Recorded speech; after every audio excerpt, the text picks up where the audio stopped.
2025년 12월 태국과 캄보디아 국경에서 벌어진 무력 충돌이 전 세계 방산업계를 놀라게 만들고 있습니다. 태국군이 캄보디아군 진지를 점령하는 과정에서 중국제 최첨단 대전차 미사일을 다수 노획했는데요. 놀라운 건 이 미사일들이 거의 사용되지도 않은 채 그대로 버려져 있었다는 겁니다. 더 충격적인 사실은 태국군이 이 중국제 미사일들을 자국 무기고에 편입시키지 않고 폐기 수순을 밟고 있다는 소식인데요. 도대체 무슨 일이 벌어진 걸까요? 미국 군사 전문 매체 디펜스 블로그는 지난 14일 태국군이 677고지 점령 과정에서 중국제 GAM-102LR 대전차 미사일을 대량 노획했다고 보도했습니다. 올해 초 공개된 중국 최신형 5세대 대전차 미사일인데 현장 사진을 보면 발사관과 미사일들이 뜯지도 않은 채 널려 있었죠. 발사 후 망각 방식의 탑어택 능력까지 갖춘 무기로 사거리는 10km에 달합니다. 그런데 이 최첨단 무기가 왜 버려졌을까요? 캄보디아군은 태국군 공세의 미사일을 제대로 사용하지 못한 채 급히 후퇴했습니다. 군사 전문가들은 좋은 무기도 운용 훈련과 전술이 없으면 무용지물이라고 지적하죠. 더 놀라운 건 태국군의 반응입니다. 최신의 무기를 노획하면 보통 자국 무기체계에 편입하는데 태국은 폐기를 결정했습니다. 한 태국 국방 관계자는 이미 더 신뢰할 수 있는 무기를 확보했다며 중국제 무기 유지보수 비용을 고려하면 비효율적이라고 설명했죠. 그렇다면 태국이 그토록 신뢰한다는 무기는 무엇일까요? 바로 한국산 무기입니다. 이번 태국 캄보디아 충돌에서 태국군은 한국산 KGB 유도폭탄을 실전에 투입해 놀라운 성과를 거뒀습니다. KGB는 한국형 GPS 유도폭탄으로 LIG 넥스원과 국방과학연구소가 개발한 정밀 유도무기죠. 태국 공군은 F-16 전투기에 이 유도폭탄을 장착해 캄보디아군의 다연장 로켓 진지를 정밀 타격했습니다. KGB의 가장 큰 장점은 가성비입니다. 기존 비유도 폭탄의 유도 기능을 부여해 정밀 유도 무기로 변신시키는 키트 방식이죠. 사거리는 최대 100km에 달하고 원형 공산 오차는 불과 12m 수준입니다. 가격은 한 발당 약 1억 원으로 수십억 원대의 고급 유도 무기와 비교하면 파격적이죠. 태국군은 초기에 약 20발의 KGB를 도입했는데 이번 충돌에서 모두 소진했고 추가 구매를 적극 검토 중입니다. 태국 국방부 장관 수틴 클랑상은 지난해 한국을 방문해 T-50 훈련기와 호위함 등 대한민국이 태국에 수출한 무기체계가 영토 방위에 중요한 역할을 하고 있다고 밝혔습니다.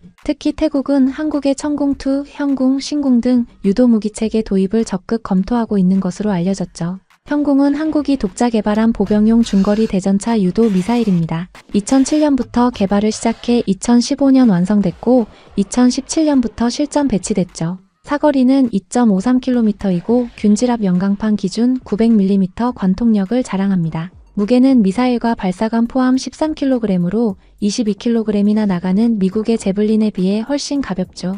현궁의 진가는 예멘 내전에서 입증됐습니다. 사우디아라비아군은 미국의 제블린과 한국의 현궁을 모두 사용해 본 뒤 현궁이 더 우수하다고 평가했죠. 파이어 앤 포겟 방식의 적외선 영상 유도 기술을 적용해 발사 후 사수가 즉시 엄폐할 수 있고 직사와 탑어택 방식을 모두 지원합니다. 가격은 약 1억 원 수준으로 23억 원에 달하는 제블린이나 스파이크에 비해 절반 이하죠. 태국군 관계자들은 한국산 무기는 성능과 가격, 납기 속도 모두에서 만족스럽다며 특히 신속한 기술 지원과 유지보수 체계가 우수하다고 평가합니다. 실제로 태국은 2018년 대구급 기반의 호위함을 5,200억 원에 도입했는데 태국 방산 계약 역사상 최대 규모였죠. 이 호위함에 태국인들이 가장 존경하는 전 국왕 라마 9세의 이름을 따 푸미폰 아두냐댓이라고 명명했습니다. 2015년 국산 훈련기 T-50TH 4대를 구매한 태국 공군은 2017년 8대를 추가 구매했습니다. 군부 교체기마다 기존 사업이 틀어지는 경우가 많은데도 추가 구매한 건 작전 성능에 만족했다는 증거죠.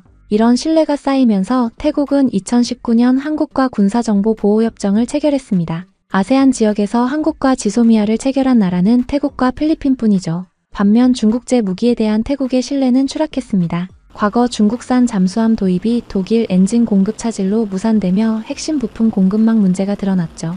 이후 태국은 중국산 무기를 거부하고 한국산 호위함 재도입을 결정했습니다. 이번 충돌에서도 이런 차이가 극명했습니다. 캄보디아는 중국제 대공방어 시스템과 400에서 500발의 다연장 로켓을 보유했지만 효과적으로 운용하지 못했죠. 특히 사거리 130km의 PHL-03 다연장 로켓포도 제대로 활용되지 못했습니다.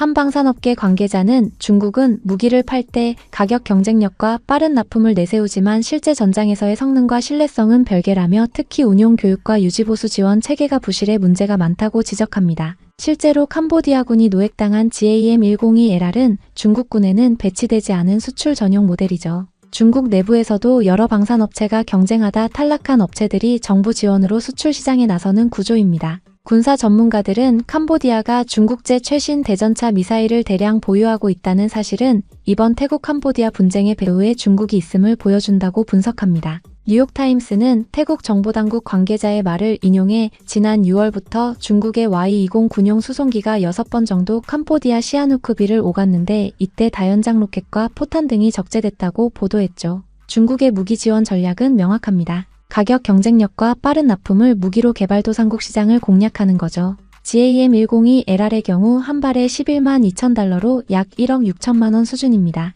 미국의 제블린이 2억에서 3억 원대인 것을 고려하면 확실히 저렴하죠. 하지만 문제는 가격만으로는 설명할 수 없는 부분이 있다는 겁니다. 한 아시아 방산 전문가는 중국제 무기의 가장 큰 문제는 부품 공급망의 불안정성이라고 지적합니다. 실제로 중국은 서방의 제재를 우회하기 위해 다양한 우회 경로를 활용하는데 이 과정에서 부품 품질이 떨어지거나 공급이 중단되는 경우가 빈번하죠. 태국의 잠수함 도입 무산 사례가 대표적입니다. 독일이 엔진 공급을 거부하자 중국은 대안을 제시하지 못했고 결국 계약이 파기됐습니다. 반면 한국은 부품부터 완제품까지 자체 생산 능력을 갖추고 있습니다. KGGB의 경우 GPS 유도 시스템부터 활공 날개까지 모두 국산화됐죠. 이는 국제 제재나 공급망 문제에서 자유롭다는 의미입니다. 한 태국 국방 조달 담당자는 한국산 무기를 선택한 이유는 단순히 성능 때문만이 아니라라며 장기적으로 안정적인 운용이 가능하다는 확신 때문이라고 설명했습니다. 하지만 중국의 무기 지원도 실전에서는 효과가 없었습니다. 태국군은 한국산 KGGB로 캄보디아 로켓 시설을 정밀 타격했고 3세대 전차로 1세대 전차를 압도했죠. 공굴력 차이는 더 컸습니다. 태국은 그리펜과 F-16 50여 대를 보유했지만 캄보디아는 전투기가 없습니다. 태국의 선택은 명확합니다. 중국제 최첨단 미사일을 폐기하고 한국산 무기를 추가 도입하죠. 태국군 관계자들은 중국제 무기는 스펙은 화려하지만 실전 신뢰성이 떨어진다며 한국산 무기는 성능이 검증됐고 신속한 지원이 가능하다고 강조합니다. 이번 태국의 KGGB 실전 사용은 한국 방산의 전환점입니다. 폴란드는 KGGB를 현지 생산으로 도입했고 필리핀도 추가 구매를 검토 중이죠. 현공도 태국, 필리핀, 인도네시아가 관심을 보이고 있습니다. 한 방산업계 관계자는 수출입은행법 개정안 통과로 K방산 수출이 대폭 늘어날 것이라며 저렴한 가격과 빠른 납기로 올해도 수주 행진을 이어갈 것이라고 밝혔습니다. 이번 충돌은 중국제 무기와 한국제 무기의 실전 비교라는 측면에서 의미가 큽니다. 중국은 1대1로로 캄보디아를 지원하며 최첨단 무기를 공급했지만 실전에서 제 역할을 못했죠. 반면 한국은 무기 판매와 운용 교육, 기술 지원까지 제공하며 검증된 성능을 보여줬습니다. 태국의 선택은 단순한 무기 구매가 아니라 장기적 방산 파트너십을 맺겠다는 전략적 결정입니다. 2019년 한태 지소미아 체결은 양국이 안보 동맹국으로 인정했다는 신호죠. 실제로 태국군이 노획한 GAM-102LR은 제한적 분석만 하고 폐기할 계획입니다. 중국제 무기 운용에는 별도 훈련과 부품 공급선이 필요한데 한국과 미국 무기에 익숙한 태국군에게는 부담이죠. 한국 방산은 가성비, 신속한 납기, 검증된 성능으로 승부합니다. 동남아 방산 시장은 연간 100억 달러 규모로 성장 중이고 한국은 고가 서방 무기와 저가 중국 무기 사이에서 최적 포지션을 확보했습니다. 태국 캄보디아 충돌은 중국제 무기의 한계와 한국제 무기의 우수성을 보여준 실전 테스트였습니다.